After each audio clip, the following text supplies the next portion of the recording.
Little change of pace for this video. We're going to be trying to fix something on this 2008 Toyota Highlander.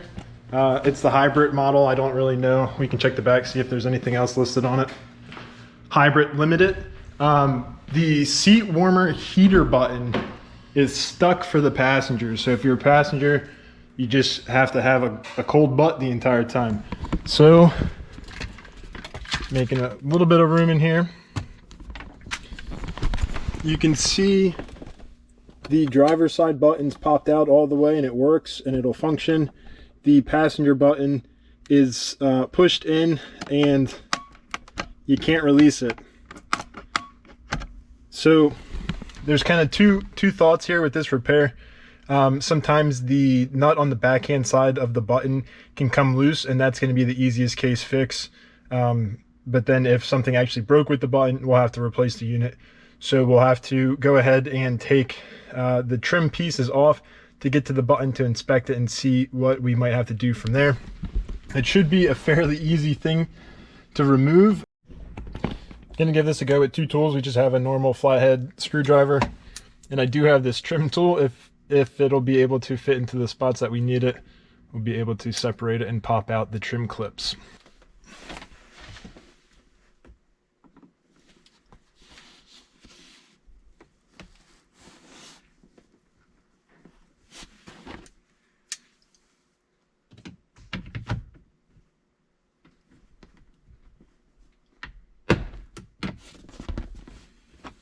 I've upgraded my tools a little bit using kind of a gift card.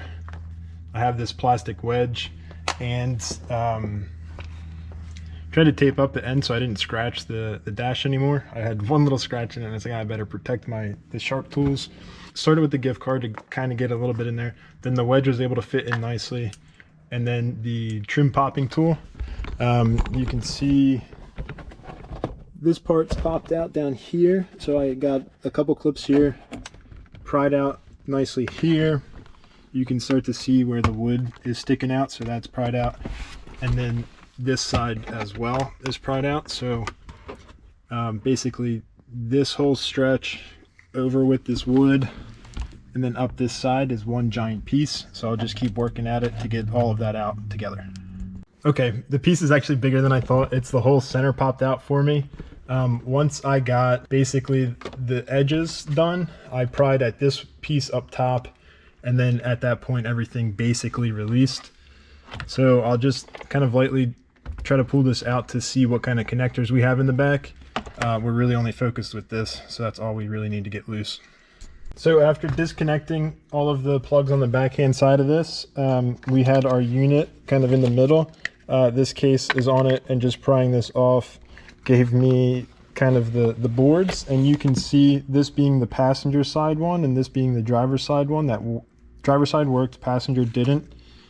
Just shaking it, like, that's nice and secure.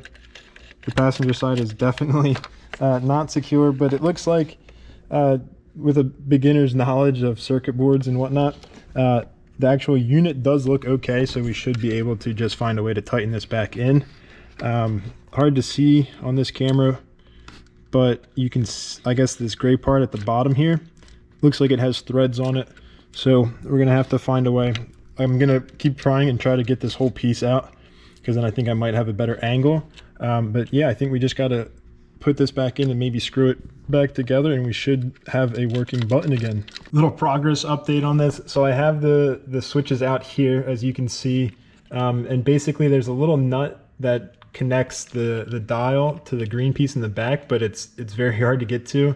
And basically the circuit board on the front is what's blocking you from getting to it.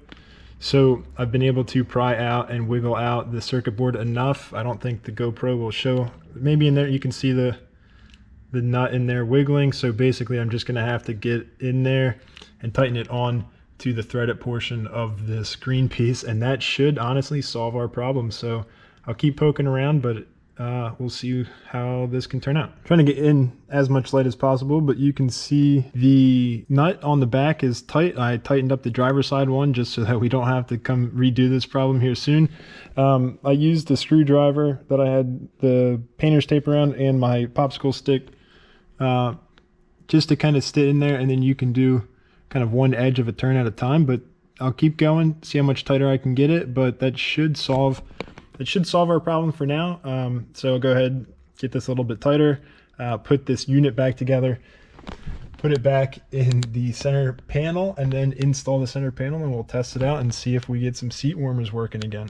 Just to get some proof before I put everything back together, passenger side pushes in nicely and releases, driver's side still pushes in and releases nicely, and they'll both turn smoothly. So I'm confident with what we have, so time to put everything back together. Reinstallation takes 2 minutes while being distracted. Basically, I just had to clip the case back in. Our wires, make sure they go in. They're pretty unique, so they only go to where they belong. You can't get that confused, and now it's just to push it back in and get all of these trim pieces seated, and we should be good. And again, pushes in, pushes out, pushes in, pushes out. That should be a repair well done. So hopefully people can see this and then go in and actually fix this problem. I think this in total probably took me less than an hour to do.